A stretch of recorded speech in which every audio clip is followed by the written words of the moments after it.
गप्पू एक छोटे से गांव चंद्रपुर में रहता था। वह बहुत ही चालाक, हाजिर जवाब और मजेदार लड़का था, लेकिन थोड़ा आलसी भी था।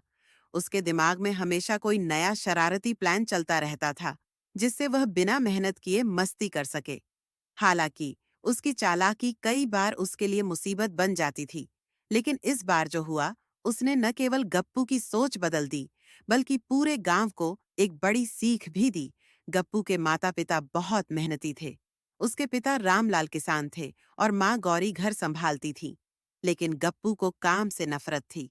उसकी माँ रोज उसे काम के लिए कहती, लेकिन वह हमेशा कोई न कोई बहाना बना लेता। गौरी, गप्पू, जरा खेत में जाकर देख कि फसल ठीक है या नहीं। गप्पू, माँ, आज तो बहुत गर्मी है, मैं कल देख लूंगा। रामलाल, गप्पू, जरा गांव की दुकान से आटा और दाल ले आ। गप्पू, बाबा, मेरी टांग में दर्द है, पिंकी को भेज दो। गांव के लोग भी उसकी आलसी हरकतों से परेशान रहते थे, लेकिन गप्पू को कोई फर्क नहीं पड़ता था। वह हर दिन आराम से खाता पीता और मस्ती करता। एक दिन गप्पू ने सोचा, हर कोई मुझसे काम करवाना चाहता है। अगर मैं बीमार होने का नाटक करूं, तो कोई मुझे परेशान नहीं करेगा। उसने अपने दोस्त बिट्टू को बुलाया और कहा, सुनो, मैं बीमार बनने वाला हूँ। तुम सब गांव में खबर फैला दो कि मैं बहुत बीमार हूँ। बिट्टू ने हंसकर कहा, गप्पू, तू बड़ा नटखट है। चलो देखते हैं तेरा नाटक कितना चलता है। सुदूरपुर नामक एक सुंदर गांव में 3 घनिष्ठ मित्र रहते थे, रवि, मोहन और सीता।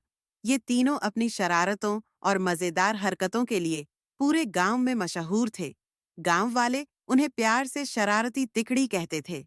रवि 16 वर्ष का इस तिकड़ी का नेता था। उसकी तेज बुद्धि और मीठी वाणी से वह किसी भी स्थिति से बाहर निकलने में माहिर था। 15 वर्षीय मोहन को यांत्रिकी का शौक था और वह अपने हाथों से नए नए उपकरण बनाता रहता था। 14 वर्षीय सीता समूह की सबसे चपल और फुर्तीली सदस्य थी, जो उनके योजनाओं को सफलतापूर्वक अंजाम देती थी। हालांकि उनकी शरारतें कभी भी बुरी नीयत से नहीं होती थीं। उनका उद्देश्य हमेशा गांव वालों के चेहरों पर मुस्कान लाना और उन्हें खुश रखना था। एक दिन रवि ने एक नई योजना बनाई। उसने मोहन और सीता को बुलाया और कहा, क्यों ना हम गांव में एक ऐसा मजाक करें जिसे लोग सालों तक याद रखें। मोहन ने उत्सुकता से पूछा, क्या योजना है? रवि ने मुस्कुराते हुए कहा, हम एक नकली खजाना खोजने का नाटक करेंगे। हम गांव वालों को बताएंगे कि हमें एक पुराना नक्शा मिला है जो खजाने की ओर इशारा करता है। सीता ने हंसते हुए कहा, यह मजेदार होगा, लेकिन हमें इसे बहुत ही वास्तविक दिखाना होगा ताकि सब यकीन करें। तीनों ने मिलकर एक पुराना नक्शा तैयार किया, जिसे देखकर ऐसा लगे कि यह वर्षों पुराना है। उन्होंने नक्शे को जानबूझकर थोड़ा फाड़ा और उस पर मिट्टी लगाई ताकि वह प्राचीन दिखे। अगले दिन तिकड़ी ने गांव के चौराहे पर इकट्ठा होकर जोर-जोर से चर्चा शुरू की ताकि लोग सुन सकें। रवि ने कहा, मुझे अपने दादाजी के पुराने संदूक में यह नक्शा मिला है। यह खजाने की ओर इशारा करता है। मोहन ने नक्शे को देखते हुए कहा, हाँ, यह तो हमारे गांव के पास की पहाड़ी का नक्शा लगता है।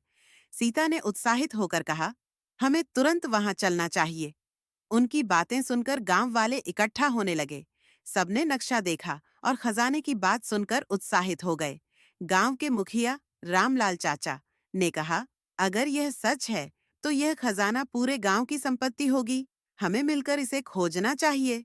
तिकड़ी ने मन ही मन मुस्कुराते हुए सहमति जताई। गांव वाले फावड़े, कुदाल और अन्य उपकरण लेकर पहाड़ी की ओर चल पड़े।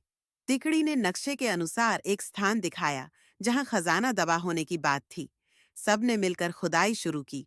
घंटों की मेहनत के बाद उन्हें एक पुराना संदूक मिला। सबकी आंखें चमक उठीं। रामलाल चाचा ने संदूक को खोलते हुए कहा, देखते हैं इसमें क्या है। संदूक खुलते ही सब हैरान रह गए। उसमें सोने चांदी के सिक्कों के बजाय एक चिट्ठी थी। चिट्ठी में लिखा था, सच्चा खजाना धन दौलत में नहीं, बल्कि हमारे आपसी प्रेम, सहयोग और ईमानदारी में है। गांव वाले पहले तो चौंके, लेकिन फिर समझ गए कि यह तिकड़ी की शरारत थी। सब हंस पड़े और उनकी समझदारी की तारीफ की। इस घटना के बाद गांव में एक नई ऊर्जा आई। लोगों ने समझा कि असली खजाना उनके आपसी संबंधों में है। तिकड़ी ने भी सीखा कि उनकी शरारतें लोगों को खुशी देने के साथ साथ एक महत्वपूर्ण संदेश भी दे सकती हैं। गांव में अब पहले से अधिक प्रेम और सहयोग था। तिकड़ी ने अपनी शरारतों को सकारात्मक दिशा में मोड़ दिया, जिससे गांव का माहौल और भी खुशहाल हो गया। नैतिक शिक्षा: सच्चा खजाना धन दौलत में नहीं, बल्कि हमारे आपसी प्रेम, सहयोग और ईमानदारी में है।